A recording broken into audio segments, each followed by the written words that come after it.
चकली कुडकुडीत नव्हे तर छान अशी खुसखुशीत असावी।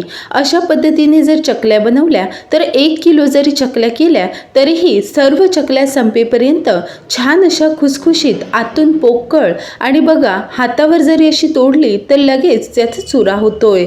कितीही शॉर्टकट वापरून वेगवेगळ्या पद्धतीच्या चकल्या जरी बनवल्या तरीही भाजणीच्या चकलीची चव मात्र कशालाच नाही। तर त्यासाठी अशी अचूक प्रमाणात भाजणी कशी करायची, भाजणीतील प्रत्येक साहित्य किती वेळ भाजायचं, त्या पिठापासून अशी काटेदार आणि खुसखुशीत चकली कशी बनवायची, ह्या सर्व गोष्टी आज आपण पाहणार आहोत। तर अशी संपेपर्यंत कुरकुरीत राहणारी काटेदार, खुसखुशीत आणि आतून पोकळ अशी चकली बनवण्यासाठी योग्य भाजणी बनवणं फार गरजेचं आहे। तर त्यासाठी या वाटीने सर्व साहित्य मोजून घेतलंय। तर या वाटीने हे तांदूळ बरोबर 5.5 वाटी भरलेले आहेत। ज्या तांदळाचा भात मोकळा सळसळीत होतो तो तांदूळ वापरायचा आहे। इथे मी रेशनचा तांदूळ घेतलेला आहे। इंद्रायणी किंवा बासमती तांदूळ सोडून कोणताही तांदूळ वापरू शकता। 5.5 वाटी तांदळासाठी बरोबर 3 वाटी चण्याची डाळ घ्यायची। या सर्व डाळी आणि तांदूळ एका ओलसर कापडाने पुसून फॅन खाली अगदी व्यवस्थित वाळवलेले आहेत। आपल्याला जर शक्य असेल तर पाण्यामध्ये धुवून नंतर सुद्धा वाळवून घेऊ शकता। चकली छान खमंग व्हावी यासाठी मुगाची चव खूप छान लागते। तर त्यासाठी पाऊण वाटी भरून मुगाची डाळ घेतलेली आहे। तसेच पाव वाटी भरून उडीद डाळ घ्यायची। उडदाची डाळ जर जास्त झाली तर चकली खुडखुडीत बनते। तर आपल्याला कुडकुडीत नव्हे तर खुसखुशीत चकली हवी आहे। तर त्यासाठी फक्त पाव वाटी उडीद डाळ घ्यायची। तसेच 1 वाटी पोहे घेतले। नेहमी आपण कांदे पोह्यांसाठी जे पोहे वापरतो तेच घेतलेले आहेत। पाव वाटी धणे आहेत आणि अर्धी पाव वाटी जिरं आहे। चकलीच्या पिठाला छान चिकटपणा यावा आणि चकली पाडताना ती तुटू नये म्हणून 1 वाटी साबुदाणा घेतला। साबुदाण्याने चकली वरून छान अशी कुरकुरीत बनते। या सर्व साहित्याचं प्रमाण डिस्क्रिप्शन बॉक्स मध्ये दिलेलं आहे। आता हे प्रत्येक साहित्य भाजण्यासाठी वेगवेगळा वेळ लागतो, म्हणून हे सर्व धान्य आणि डाळी एकत्रच न भाजता वेगवेगळं भाजून घ्यायचं। तर सुरुवातीला तांदूळ भाजायचे। तर गॅस मध्यम ठेवला आहे आणि यामध्ये हे तांदूळ भाजायचे। साधारण 3 ते 4 मिनिटे एवढे तांदूळ भाजण्यासाठी लागतात। तांदूळ भाजले की नाही हे कसे ओळखायचे, तर यातील एक तांदूळ दाताखाली घ्यायचा। अगदी कटकन तुटत असेल तर समजायचं व्यवस्थित हे तांदूळ भाजलेले आहेत। आता त्याच तव्यामध्ये आपण डाळी भाजायच्या। तर हे बघा मध्यम गॅसवर साधारण 2 मिनिटे तरी लागलेली आहे। आपल्याला चकली कुडकुडीत नको त्यामुळे ही भाजणी सुद्धा अगदी कडक वगैरे भाजायची नाही। हलकीशी ही धान्य गरम झाली की लगेचच बाजूला काढायची। आता यामध्येच मी मुगाची डाळ घातली। तर मुगाची डाळ आणि उडदाची डाळ साधारण एकाच आकाराची असतात, त्यामुळे हलकीशी मुगाची डाळ भाजली की मग यामध्ये उडदाची डाळ घातली आणि एकत्रितपणे भाजली। गॅस लहान ठेवून या डाळी मी भाजून घेते। तर याचा रंग बघा हलकासा असा बदलू लागला की या दोन्ही डाळी बाजूला काढायच्या। तवा चांगला कडकडीत गरम आहे त्यामुळे साबुदाणे भाजायला सुद्धा फार वेळ लागत नाही। साधारण 2 मिनिटांमध्ये एवढे साबुदाणे भाजले जातात। साबुदाणे भाजत आले की छान असे तडतड उडू लागतात। पोह्यांचा रंग लगेच बदलतो, त्यामुळे पोहे भाजताना मात्र अगदी कमी गॅसवर भाजायचे। आणि पोहे भाजले की नाही कसे ओळखायचे, तर हे बघा हलकेसे असे फुलल्यासारखे होतात। आता हे पोहे सुद्धा बाजूला काढायचे। आता यामध्ये हे धणे घालायचे। गॅस बंद केला तरी चालेल कारण तवा छान कडकडीत गरम आहे। तर हे बघा हे धणे भाजून झाले की यामध्येच जिरं घालायचं। हे धणे जिरे फार काळपट वगैरे होऊ द्यायचं नाही। हलकसं गरम झालं की लगेच गॅस बंद करायचा। आपण चकली तेलामध्ये तळणार आहोत त्यामुळे आत्ताच हे अगदी कडकडीत किंवा काळपट होईपर्यंत भाजायचं नाही। हलकसं गरम झालं की सर्व धान्य बाजूला काढायचं। हे सर्व साहित्य भाजून झालं की एका परातीमध्ये काढायचं। हे पूर्णपणे थंड झालं की हाताला बघा छान असं कुरकुरीत लागतंय। आता ही भाजणी गिरणीमध्ये देऊन अगदी बारीक पीठ दळून आणायचं। पिठामध्ये एखादा दाणा राहिला तर मात्र चकली पाडताना तुटू शकते, त्यामुळे असं अगदी बारीक पीठ दळून आणायचं। आता याची चकली बनवण्यासाठी एखादी वाटी किंवा मग कपाच्या मदतीने पीठ मोजायचं। घरामध्ये अशी भाजणी तयार असेल तर आपल्याला पाहिजे तेव्हा अशा पद्धतीने आपण चकल्या बनवू शकता। तर इथे बघा बरोबर 1 कप पीठ घेतलं। 1 कप पिठासाठी किती पाणी घ्यायचं, किती मसाले वापरायचं हे सर्व पुढे मी सांगणार आहे। तर 1 कप पिठासाठी 1 कपपेक्षा साधारण 2 चमचे कमी एवढं पाणी घ्यायचं। हे पाणी गरम झालं की मग यामध्ये मसाले घालायचे। तर सुरुवातीला पाव चमचा भरून ओवा घातला। पिठाची उकड घेताना सुरुवातीला जसा ओवा घातला म्हणजे चकली पचायलाही हलकी होते। आता यामध्ये अर्धा चमचा भरून पांढरे तीळ घालायचे।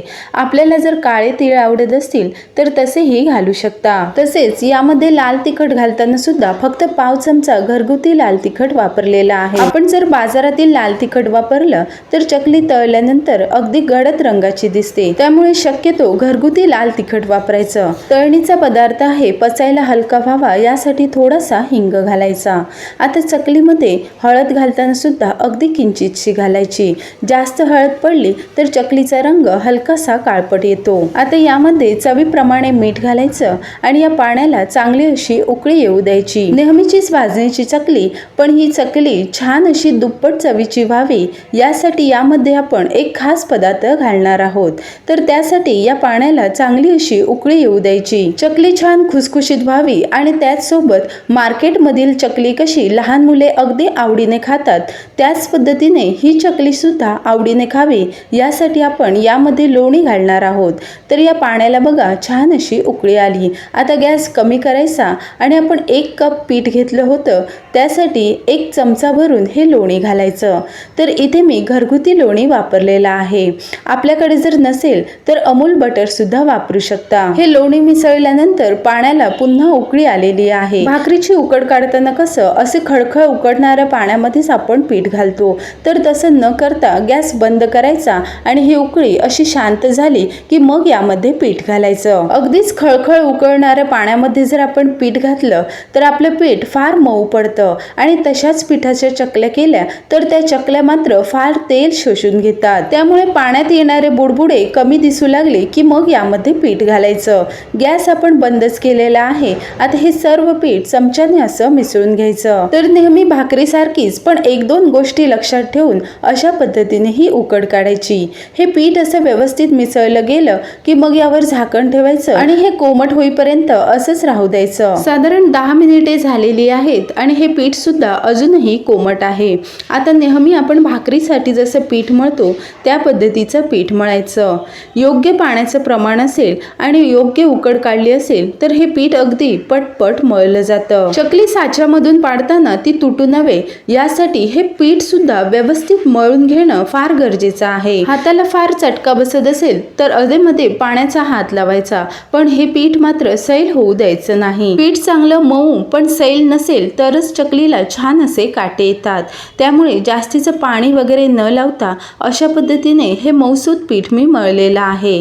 थोडक्यात काय, नेहमी आपण भाकरीसाठी जसं पीठ मळतो त्याच पद्धतीचं पीठ मळायचं। आता हे पीठ मळून झालं की यावर झाकण ठेवायचं आणि फक्त 5 मिनिटे बाजूला ठेवायचं। 5 मिनिटांनंतर बघा हे पीठ मी पुन्हा मळून घेते। आता हे पीठ सुद्धा तुटक न ठेवता असा अखंड याचा गोळा करायचा। आता साच्याला आतून मी तेल लावलेलं आहे, यामध्ये हे पीठ घालायचं आणि चकली पाडण्यासाठी हा साचा मी असा बंद केला आहे। हे पीठ मळतानाच गॅसवर एका बाजूला तेल गरम करत ठेवलंय। चकली पाडताना सुद्धा सुरुवातीचं जे गोलाकार बाजू असते ती शक्यतो लहान ठेवायची, म्हणजे चकली दिसायलाही सुंदर दिसते। तर ही बघा अशा पद्धतीने न तुटता आणि अगदी व्यवस्थित चकली पाडलेली आहे। आता हे सुरुवातीचं आणि शेवटचे जे टोक असतं ते पूर्णपणे बंद करायचं, म्हणजे चकली तेलामध्ये सुटत नाही। आता अशाच पद्धतीने या सर्व चकल्या मी पाडून घेते। तर एखाद्या ताटामध्ये अशा 5-6 चकल्या पाडून त्या तळून घेऊ शकता, किंवा मग मी नेहमी जी पद्धत वापरते ती सांगते। तर एक झारा घ्यायचा आणि त्यामध्ये अशी चकली पाडायची, म्हणजे सर्व चकल्या एकसारख्या होतात आणि हा झाराच तेलामध्ये सोडला म्हणजे चकली हाताने तेलामध्ये सोडायचं सुद्धा टेन्शन नाही। चकलीचं पीठ व्यवस्थित मळलं असेल तर चकली पाडताना अजिबात तुटत नाही, पूर्ण अशी अखंड चकली पडते।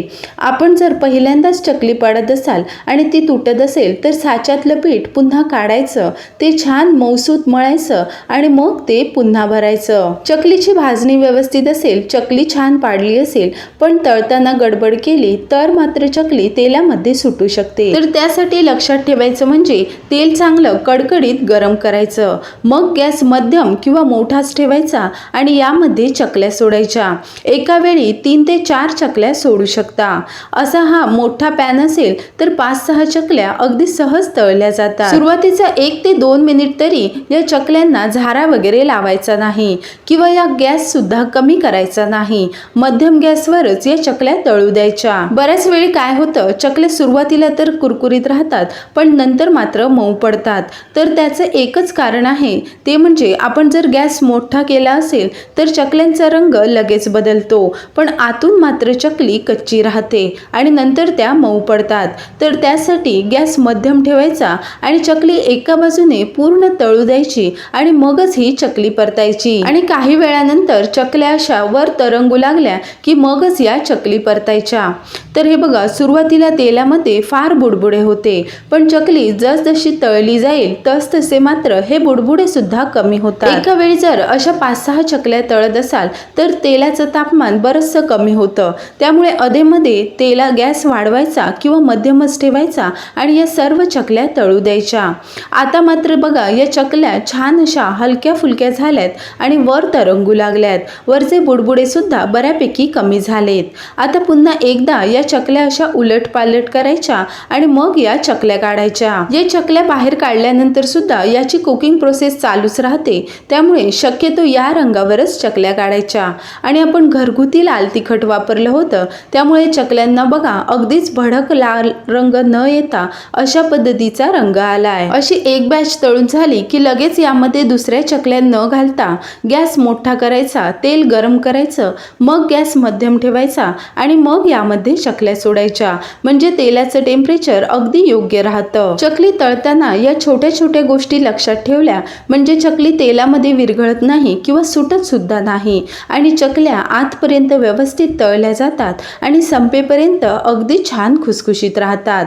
तर हे बघा, अशाच पद्धतीने ही दुसरी बॅच सुद्धा तळून घेते. आपल्याकडे जर अशा पद्धतीची भाजणी असेल तर आपल्याला पाहिजे तेव्हा आणि पाहिजे तेवढ्या चकल्या आपण बनवू शकता. एवढ्या साहित्यामध्ये किंवा मग 1 किलो भाजणीमध्ये साधारण 70 चकल्या तरी अगदी सहज होतात. तर या चकल्या पूर्णपणे थंड झाल्यावर बघा याचा रंग अशा पद्धतीने दिसतो. सर्व चकल्यांना फार सुंदर असे काटे आलेत आणि चकल्या छान अशा गोलाकार सुद्धा आहेत. तेलात तळून सुद्धा अजिबात तेलकट न होणारी आणि हातावर घेताच मस्त अशी हलकी फुलकी आणि पोकळ वाटणारी अशी ही चकलीची पद्धत तुम्हाला कशी वाटली मला कमेंट करून कळवा. नेहमीचीच भाजणी आहे, पण त्याचं प्रमाण योग्य असलं आणि भाजताना सुद्धा चांगली काळजी घेतली म्हणजे चकली खवट किंवा घशामध्ये जळजळ होत नाही. चकली छान खुसखुशीत आणि अगदी खमंग झालेली आहे. आणि या चकलीमध्ये आपण लोणी घातलेलं आहे म्हणजे त्याची चव सुद्धा दुप्पट झालेली आहे. तर तुम्हाला या खुसखुशीत आणि खमंग चकल्या कशा वाटल्या मला कमेंट करून कळवा. रेसिपी आवडली असेल तर व्हिडिओला लाईक करा आणि अशाच छान छान रेसिपी पाहण्यासाठी चॅनेलला सबस्क्राईब करा आणि बाजूचे बेल आयकॉन दाबा. लवकरच भेटू एका नवीन रेसिपी सोबत. तोपर्यंत धन्यवाद.